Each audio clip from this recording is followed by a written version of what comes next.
Welcome into HBD Sports. Today we have a special show for you guys. It's Money, it's Clyde.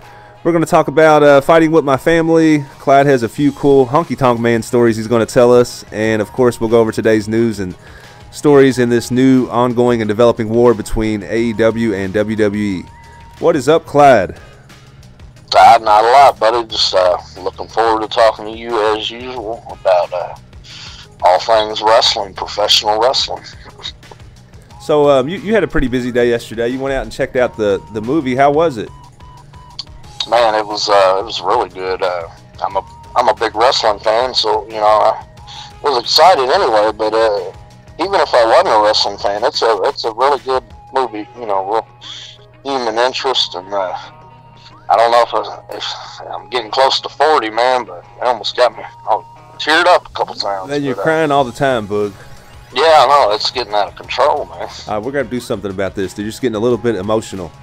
We need to go out and chop some wood, maybe. That's what you need to do. Yeah, you need to get back in touch with your masculinity. Spend a few days out in the woods. Maybe go like wrestle a grizzly bear, barehanded. You got to do something. Maybe we'll start with a black bear. Yeah, work your way up to the full size crocodiles. Yeah. So the cameos in the movie, I was trying to spoil that for you the other day. What did you think about, and for anybody who hasn't seen it, we're just talking about cameos. We're not talking about any of the storyline or anything. But what did you think about The Miz and Sheamus being in the movie? I like that, man. I also seen Big Show was in there, so that was all pretty cool. I didn't see him in there. No, it's like he would be hard to miss. When it would be funny if someone said that, like, oh, I seen Rey Mysterio. I just couldn't see the Big Show through all the people. I don't know what happened there. Yeah, he was giving a little lecture about hot dogs. It was kind of funny. That's good stuff. It's good stuff. So, what's the news for today, brother? What's going on across the wrestling world? Ooh, yeah, I gotta know something. Ooh, you win them in the ring, you lose them in the ring. I seen where Bruce Pritchard. I don't know, if this has been confirmed. I seen something about Bruce Pritchard going back to WWE for creative. That could be interesting. I was reading the same story. I heard that not only is he going back, but he's going back on a full-time basis. Is that right? I'm not sure, man. I'm sure any second. And I'm waiting. WWE maybe has already confirmed it. I'm gonna have to check my news, But it would be good. I'm a big fan of him, and I wasn't until his podcast, of all things. The irony there. The irony. Well, the PW Insider notes that Pritchard will begin working for the WWE again this Monday onwards, and will reportedly have a major backstage role, which has been termed as important as possible. He's most likely to be expected to be working closely with Vince McMahon, and should resume his previous duties of overseeing the creative decisions taken on Monday Night Raw. Wow. Congratulations, if he ever hears this. I'm a huge fan, man, because of his podcast, of all things. But yeah, kudos, man. That would be awesome. I'd like to see old brother Love back in WWE where he belongs. Yeah, absolutely. You was also telling me something about seeing was it Penelope Ford or in the movie, or? Yes, sir. I was doing some research. All our listeners we're learning every day, just like you guys. Looking at a roster of AEW, and I seen Penelope Ford. I said, "It's a girl. Let me look her up." The pictures, And I'm looking at her face, and I was like, "Oh, she was in the Page movie." So that's kind of interesting. So she's actually a legit wrestler. So we'll see what happens with her. Yeah, now she's on the All Elite roster, so that's pretty cool. And you had, what was the theory you were saying earlier? You thought, what is this then? This is just an out there theory, like cue the X-Files music right here in the video. And what was the theory you had? All right, everybody. This is coming from a guy who believes in ghosts, aliens, and Bigfoot.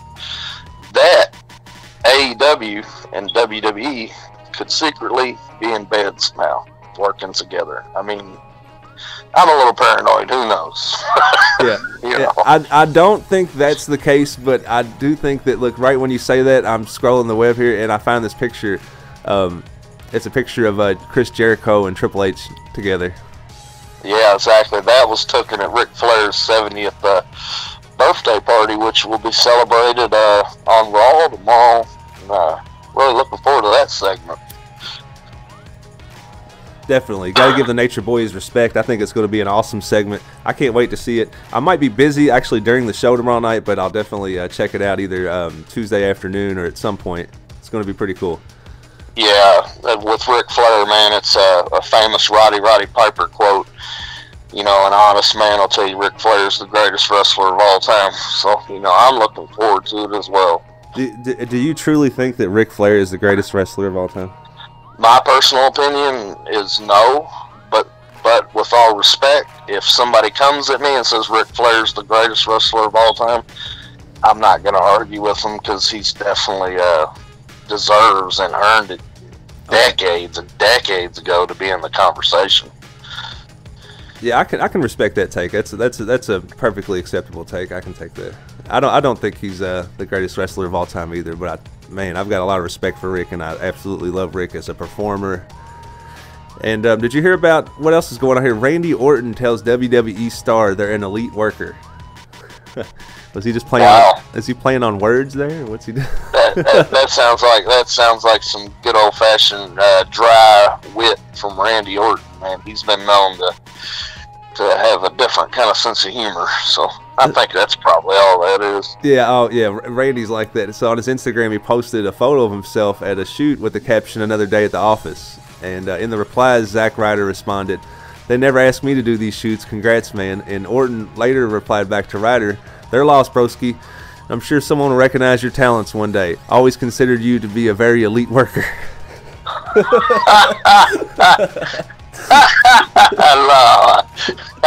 I'm gonna have to tell Marlene about that, man. The old wife will love that story. It's like a feud between her favorite wrestler and like your favorite underground wrestler right there. No, I can't stand Zack Ryder. Zack Ryder, the internet's champion. Yeah, I'm not a fan of him, man, at all. I thought you used to be a big fan of Zack Ryder, didn't you? I was a long time ago, and then I heard some things about him. You know, I don't want to discuss it on here. We'll talk about it privately. Oh, okay, all right. Yeah, we're not here to bury anybody because. No, I don't want to really do that. No one's even put us over yet. We're almost like the jobbers of the wrestling podcast industry at this point. Yeah, we are. We're starting out, man. Our territory is small. Our territory is small, but we're working on it. You know. Yeah, very slowly. We're going to go hopefully try to talk to Ohio Valley Wrestling. Maybe that'll help a little bit. So I've got more news on Roman today. Yeah, that could be huge. Did you hear this? Roman Reigns, WWE Superstars trainer, shares a major health update ahead of the Raw return. Yeah, I did see that. And he was basically saying he was probably ready to go, right? Pretty much. That's the gist of what I'm getting there.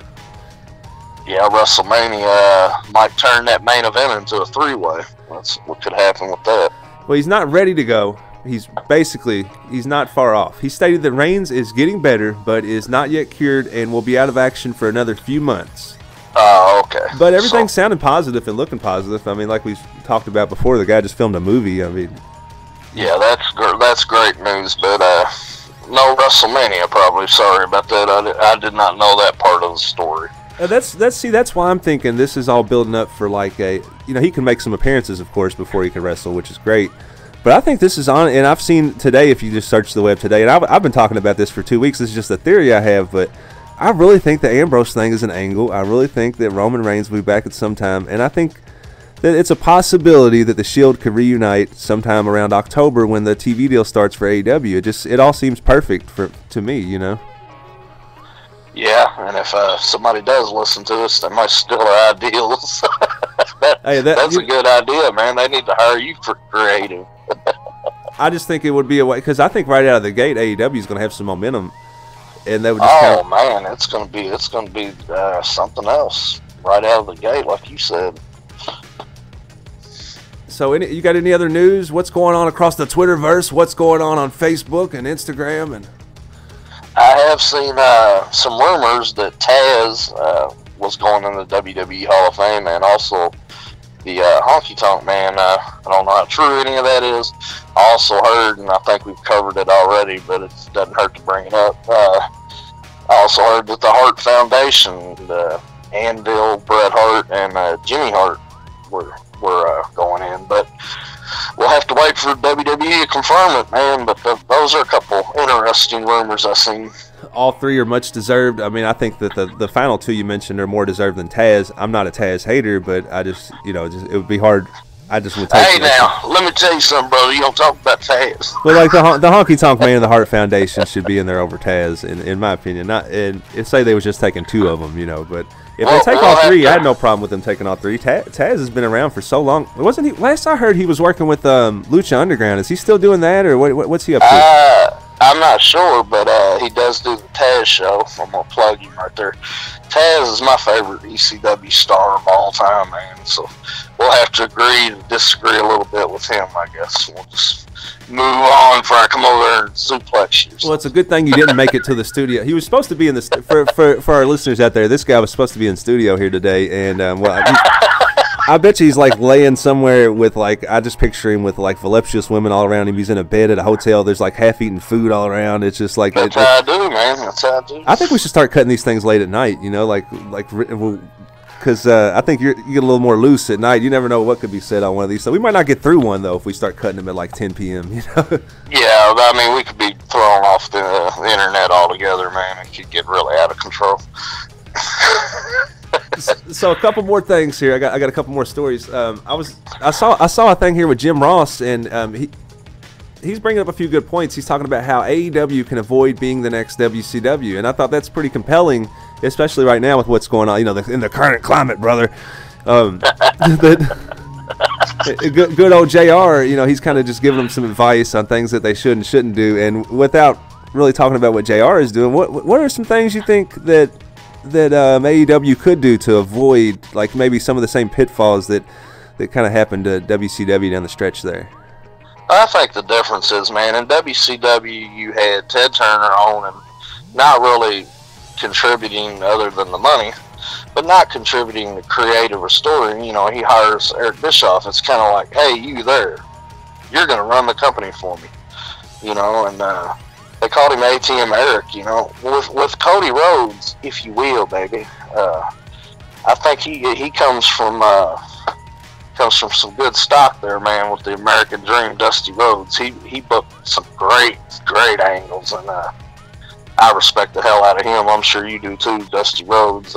Rest in peace. But I think Cody, man, and the Bucks, I think they're built for this. They've already looked at the merchandise these guys were pushing, at Hot Topic, and they were out selling WWE stuff. Yeah, absolutely. And it's funny you bring that up, because that's the first angle I would have took with this too. Nothing really against Bischoff, but I guess we've all kind of listed it. If you're a hardcore wrestling fan, you definitely know, and if not, we could go into it. But how Bischoff got his start in the business, and kind of a lot of people kind of look at the guy like a weasel. And I'm not saying he's a weasel. I'm just regurgitating what I've heard across the web. And so the guy kind of really didn't know what he needed to know. He got thrust into this position, and he did the best he could with it, because WCW was fire there for a long time, but he kind of just didn't know how to sustain what he was doing. He's even admitted that he didn't know how to do finishes or bring home matches or save the proper matches for pay-per-views and stuff like that. And I don't see AEW making some of those same mistakes. Yeah, with Bischoff, man, I enjoyed his character. I think he's a Hall of Fame character. I enjoyed his character more than any of his behind the scenes creative and running it, and I heard he could be difficult, but Cody, man, I got a lot of faith in this guy, and the Bucks, and I believe is Kenny Omega a part of the creative too? I honestly don't know if he's part of the creative, but he's definitely a huge part of the company. That's and just the minds that they have together, like you said, the Bucks with Kenny and Cody and all these guys coming together. And have you ever listened to Tony Khan talk?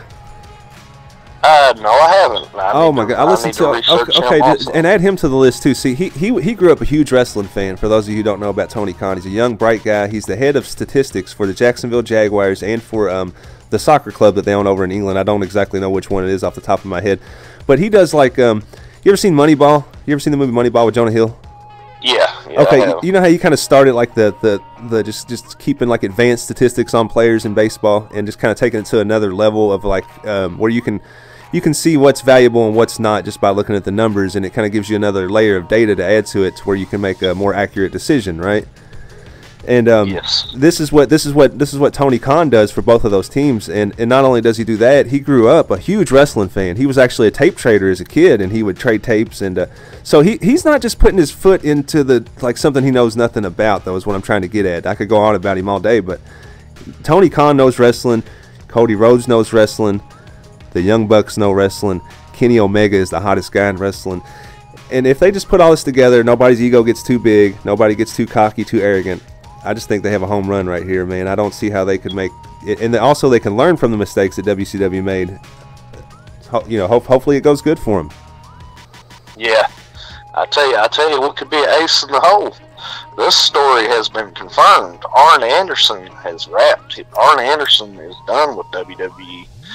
And him and Cody Rhodes have a great, they're basically family. So he could be an ace in the hole, man. This guy's been around the inner circle of WWE for a very long time, maybe 19 years, I think. Yeah, well said there on Arn Anderson. And I saw the tweet by Cody, and I'll try to add some of this stuff to the video if I got time. If not, it'll just be a straight podcast. But I saw the tweet by Cody the other day, just praising Arn Anderson, and it just almost sounded like he was just offering the guy a contract via Twitter to me. You know what I mean? Anybody that's running a serious wrestling organization, to have AA, the enforcer Arn Anderson, man, to have him as part of your creative is an advantage for sure. So since we're on the AEW topic, did you see that the Young Bucks versus the Lucha Brothers is official now for Double or Nothing? Yeah. I'm really looking forward to that. I know I'm in the minority here, but I'm a bigger fan of the Lucha Brothers because I'm a little more familiar with them. For those who don't know about the Lucha Brothers, and I'll be honest, I'm not very familiar with them other than what I've read here lately. Could you kind of fill us in a little bit on what you do know about them?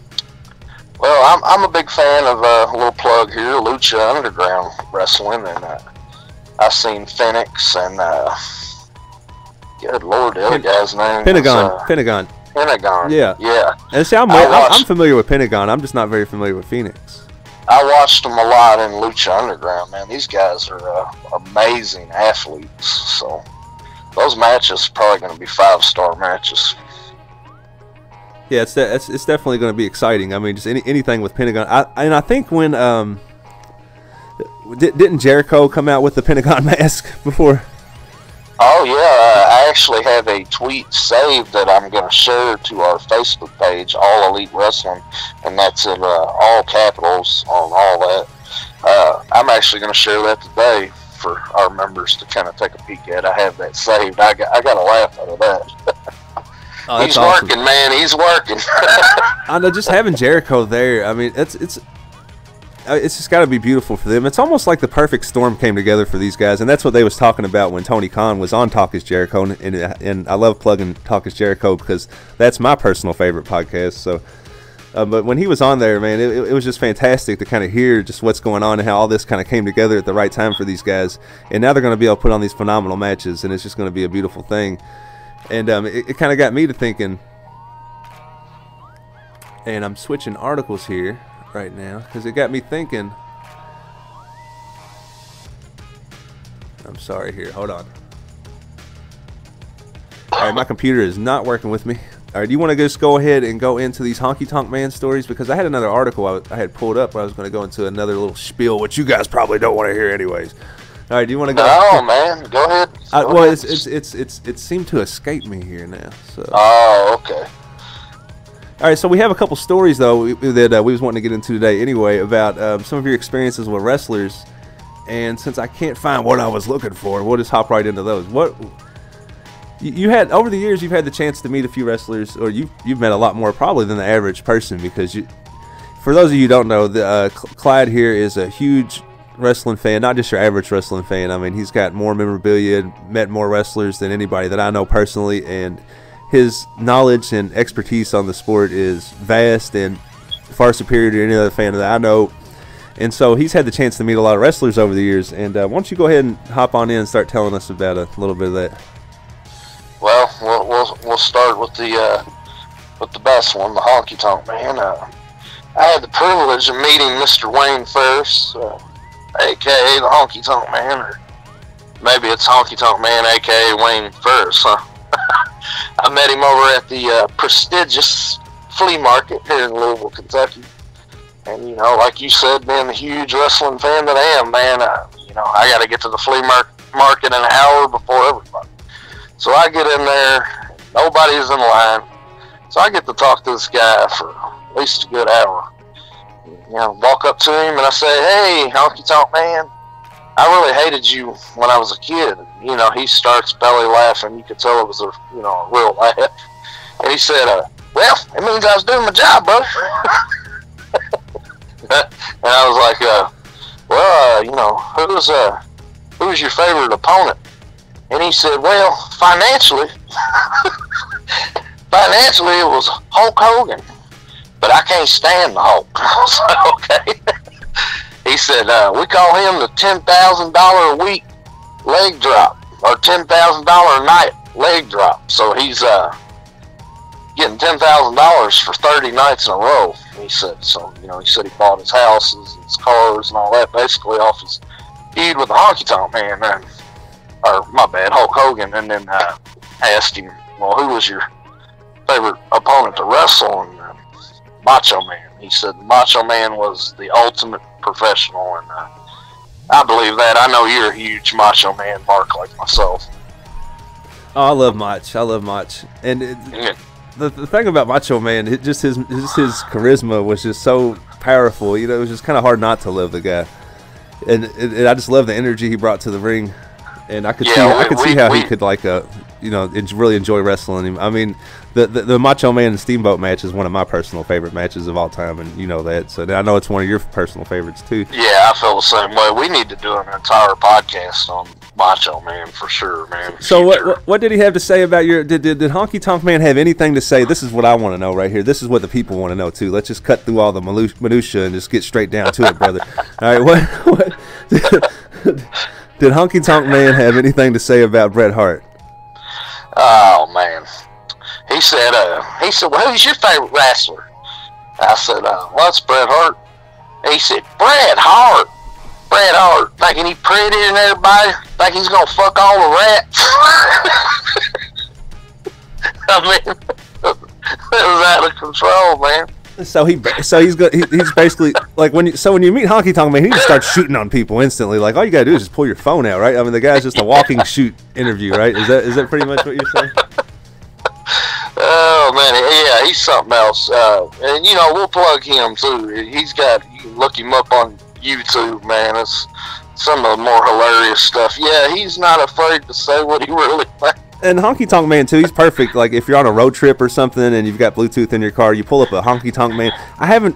Maybe you can find one on there. I haven't found a Honky Tonk Man shoot interview that's like under 3 hours long. Like once this man starts talking, he just goes. You know what I mean? So. Yeah. It's a wrap, man. He's another one. I wasn't ever a fan of him until later on in life when I grew up and realized, you know, man, I hated that dude. And then I realized, oh shit, that's what I was supposed to be feeling. So he was doing his job, man.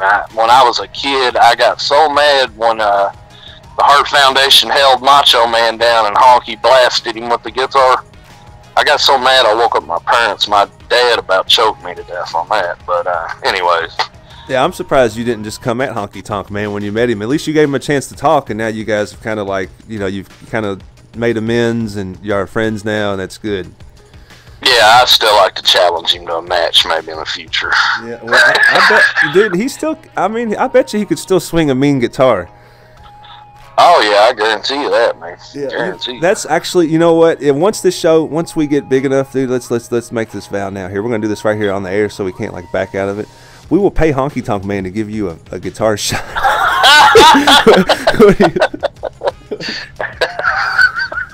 Actually, we can't do that, man. He doesn't do that anymore. Oh, is that? I thought you was gonna say Vince owns the gimmick or something.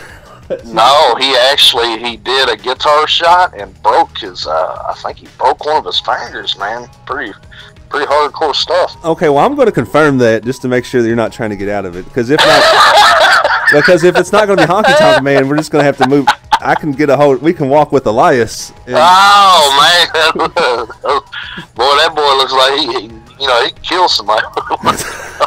So that's what I'm saying. So you really might want to make sure Honky Tonk can't swing a guitar at this point. Yeah. maybe Jeff Jarrett, man. Yeah, Double J. He's closer. We're in Kentucky. We can get a hold of Double J. Yeah, we can get a hold of Double J. All right, so we're gonna get somebody. I don't know. We're gonna reach it. Like, we're gonna come up with something here over the next couple of months when we like hit a certain number of subscribers or a certain number of views or something like that. And you guys leave something in the comments. Let us know something that's fair and reasonable. And then our good friend Clyde here, he's gonna take a guitar shot.